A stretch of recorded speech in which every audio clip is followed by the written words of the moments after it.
네, 안녕하세요. 데일리 아디슈 김전입니다. 여러분, 오늘로 2020년 상반기도 마무리가 됐습니다. 시간이 왜 이렇게 빠르게 가는지 한편으로는 너무 아쉽지만요. 그래도 돌이켜보면 늘 즐겁고 행복했던 기억들이 더 많아서 상반기 후회 없이 안녕 하고 보내줄 수 있을 것 같아요. 마침 비도 옵니다. 혹시라도 안 좋았던 기억이 있다면 이 비의 모든 슬픔 싹 씻어버리고요. 우리 모두 각자의 삶의 위치에서 그동안 너무너무 수고 많으셨습니다. 내일 다시 시작되는 하반기도 늘 행복하시길 바랄게요. 네, 그럼 아래 자막으로 나가는 오늘의 키워드 확인해 주시고요. 6월 30일 데일리 아디슈 시작하겠습니다. 먼저 간밤 뉴욕 증시에서 주요 지수는 코로나19 재확산 우려에도 주요 경제 지표들이 양호하게 나오면서 일제히 상승으로 마감했습니다. 이날의 첫 번째 미 증시 이슈는 주요 경제 지표의 호조입니다. 이날은 경제 지표가 양호한 모습을 보이면서 증시 상승을 이끌었는데요. 5월 잠정 주택 판매 지수가 전월 대비 43.3% 급증한 99.6%를 기록했습니다. 이 수치는 최대 월간 상승률로 볼 수 있고요. 월가의 예상치도 큰 폭으로 상회했습니다. 6월 댈러스 연준 제조업 활동 지수도 마이너스 6.1로 전월에는 마이너스 49.2를 기록했지만요. 이번에는 큰 폭으로 오르면서 반등에 성공했습니다. 월가에서는 코로나19로 취약해진 경제의 활력을 불어넣기 위한 방안으로 추가 부양 가능성에 주목을 하고 있습니다. 모건 스탠리 애널리스트들은 미국의 경제 회복이 V자형을 그리기 위해서는 국민들에게 대한 추가 현금 투입이 중요하다고 이야기를 하고 있습니다.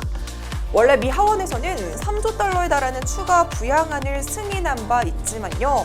상원에서는 아직 부양안을 채택하지 않은 상태였습니다.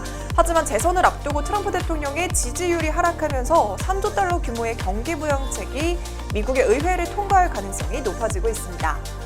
만약에 이 법안이 통과되면 더 많은 미국인들이 110만 원가량의 수표를 받게 되고요. 가구당 지급액도 늘어날 예정입니다. 네, 두 번째 미 증시 이슈는 각국의 추가 경기 부양 기대감입니다. 연준에서는 기업 자금 지원 방안의 하나인 프라이머리 마켓 기업 신용 기구를 통한 회사채 매입을 시작한다고 밝혔습니다. 제롬 파월 연준 의장은 최근에 지표들이 긍정적으로 나오고 있기는 하지만 경제 회복 경우의 불확실성이 크다고 지적을 하면서 정부 부양책이 중요하다는 점을 계속해서 강조하고 있습니다. 더불어서 보리스 존슨 영국 총리는 대규모 인프라 투자 계획을 발표할 것이라고 밝혔고요. 독일 총리와 프랑스 대통령은 공동 기자회견에서 유럽연합 차원의 회복 기금 조성에 빠르게 합의해야 된다고 재차 촉구를 하고 있습니다.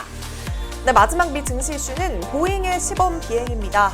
그동안 보잉과 관련한 사고 소식, 또 코로나19로 대부분의 비행기들이 운행을 중단한 상태였지만 미국의 연방항공청이 이날부터 737 맥스 기종의 안전성 인증을 위한 시험 비행을 시작한다고 발표를 하면서 보잉의 주가는 14.4% 치솟았고요. 애플도 동반 상승세를 나타내면서 증시 상승을 견인했습니다. 또한 최근에 코카콜라와 스타벅스와 같이 주요 기업들이 페이스북 광고 보이콧을 선언을 하면서 그 여파로 페이스북의 주가는 장 초반에 하락세를 나타냈지만요. 반등에 성공하면서 2.1%가량 상승으로 마감했습니다. 오늘 국내 증시는 미국 증시의 훈풍에 코스피가 1%대 강세를 보이면서 2120선을 회복하면서 만회를 했고요. 코스닥 역시 9포인트가량 상승하면서 출발했습니다. 자세한 장마감 지수는 화면으로 살펴보시죠. 네, 그럼 오늘의 국내 경제 이슈 살펴보겠습니다. 오늘의 국내 경제 이슈는 7월부터 도시가스 요금이 인하된다는 소식입니다.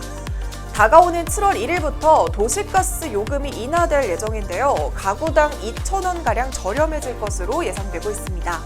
산업통상자원부에 따르면 서울시 소매요금 기준으로 도시가스 요금이 평균 13%가량 내린다고 밝혔는데요. 주택용은 11.2% 인하되고요. 가구당 도시가스 요금이 월 평균 하절기에는 2,000원, 동절기에는 8,000원가량 절감될 것으로 보입니다. 또한 산업용은 15.3%까지 내리면서 소상공인이나 자영업자들은 월 평균 3만 원가량 아낄 수 있을 것으로 보입니다. 이번에 도시가스 요금 조정은 작년 7월에 인상이 되었던 이후에 다시 시행이 되는 건데요. 최근에 유가도 하락되고 그에 따라 원료비가 절감되면서 이런 부분들이 반영이 됐습니다. 산업부는 또한 이날부터 수송용 전용 요금을 신설을 하고요. 적용 대상을 기존 CNG 버스 등 차량 충전용 가스뿐만 아니라 자동차용 충전용 수소 재료에 쓰이는 가스로 확대될 예정인데요. 이 수소용 가스 요금은 현재보다 17.4% 낮은 가격으로 책정이 됐습니다. 이어서 오는 8월 1일부터 도시가스 원료비 연동제를 개편을 하는데요. 주택용 과일 반용을 제외한 도시가스 전 용도의 원료비를 현행의 매월 홀수월 조정에서 매월 자동 조정으로 바뀔 계획입니다. 네, 산업부에서는 이 조치가 가격의 적시성과 예측성을 높여서 산업계 생산 활동에 기여하고 에너지 가격 왜곡 현상을 최소화할 것으로 기대되고 있습니다. 네, 그럼 본격적으로 오늘의 이슈 살펴보겠습니다. 과연 어떤 이슈들이 있었을까요? 네, 먼저 첫 번째 종목은 현대바이오입니다. 네, 현대바이오가 무고통 항암제 개발 기대감을 높이고 있습니다. 현대바이오가 췌장암 치료제로 개발 중인 폴리탁셀의 전 임상 시험에서 암세포 조직이 완전 사멸하는 것이 확인이 됐습니다. 현대바이오는 이날 최대 주주인 CM팜이 무고통 항암 신약인 폴리탁셀에 대해 나파클리탁셀과의 효능을 비교해서 동물 시험을 진행한 결과 투여만으로 암 조직이 사라지는 실험 결과를 얻었다고 밝혔습니다. 이번 전 임상은 4마리의 동물 시험으로 이루어졌는데요. 4마리에서 종양의 높이가 낮아지고 납작해지면서 점차 사라지는 양상이 보였고요. 그 중에 한 마리는 암 조직이 모두 사라지는 현상을 보였습니다. 반면에 현재 췌장암 치료제로 널리 쓰이고 있는 나파클리탁셀은 폴리탁셀의 30배를 초과한 30mg을 투약했음에도 불구하고 종양 성장 억제율이 폴리탁셀의 절반에도 못 미치는 41.4%에 그쳤고요. 실험체의 체중도 0.9% 감소한 것으로 나타나면서 독성에서 자유롭지 못한 것으로 분석이 됐습니다. CM팜에서는 나머지 3마리의 종양 변화 추이를 계속해서 완치를 위한 후속 시험을 계속 진행 중이라고 합니다.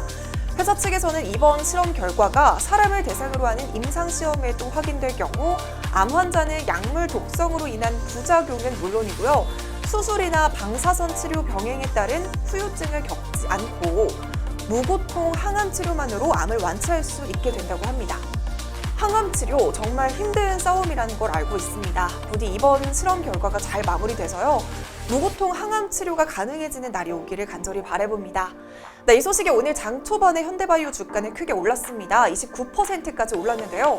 국내 증시가 밀리기 시작하면서 장 초반의 상승분을 다소 반납하는 모습을 보였습니다. 하지만 앞으로 사람을 대상으로 하는 임상시험의 긍정적인 결과 발표가 나온다면 앞으로도 추가 상승은 충분히 기대해볼 재료가 있다는 전망입니다. 네, 두 번째 종목은 LG 이노텍입니다. 애플의 주가가 사상 최고치로 치솟으면서 카메라 모듈을 공급하고 있는 LG 이노텍에 관심이 쏠리고 있습니다. 애플의 주가가 18% 더 올라서 내년에는 기업 가치가 2조 달러에 달할 것이라는 전망이 나왔습니다. 애플의 핵심 시장인 중국에서 이 아이폰의 수요가 다시 강하게 회복되는 추세이고요. 또 5G 서비스가 대세로 떠오를 것이라고 기대되기 때문입니다. 네, 또한 내년에 아이폰 13이 출시된 예정인데 이번 시리즈에서도 현재 협력사 라인업을 유지하면서 애플 동맹을 이어갈 전망입니다. 이에 따라 애플의 카메라 모듈을 납품하고 있는 LG 이노텍과 애플 간 협업은 더욱 강화될 것으로 보이는데요. 멀티카메라 채택으로 LG 이노텍의 모듈 공급량이 늘어난 가운데 3D 센싱 모듈과 같은 고부가 가치 수요도 꾸준히 증가세를 보이고 있습니다. 또한 애플의 비행시간 거리 측정 모듈 채용도 LG 이노텍에는 호재로 작용하고 있습니다. 비행시간 거리 측정 모듈은 당장에 출시된 아이폰 시리즈 후면에 탑재될 예정인데요. 이 모듈은 피사체에 보낸 광원이 반사돼서 되돌아오는 시간을 측정하고 거리를 인식할 수 있기 때문에 제품을 만지지 않고도 동작 인식과 증강현실과 같은 기능을 구현할 수 있습니다. 이미 삼성전자에서 갤럭시 S20 시리즈를 선보이면서 이 모듈을 투입을 했지만요. 다가오는 갤럭시 노트 N에 빠지는 것으로 확인이 됐습니다. 하지만 애플은 앞으로 아이폰 시리즈를 기점으로 비행시간 거리 측정 모듈의 활용도를 높일 전망이기 때문에 LG 이노텍의 역할이 더욱 커질 것으로 기대되고 있습니다. 카메라 모듈 사업을 담당하는 광학솔루션 사업부는 전체 매출에서 65%가량을 차지하고 있는데요. 이 사업부의 매출 60에서 70%가 애플에서 나오고 있습니다. 이에 따라서 코로나19라는 악재 속에서도 LG이노텍은 올해에 이어서 내년에도 사상 최대 실적이라는 행진을 이어갈 것이라는 분석이 나오고 있습니다. 창립 이래로 처음으로 매출 10조 원을 돌파할 수 있다는 가능성까지 점쳐지고 있는 상황인데요.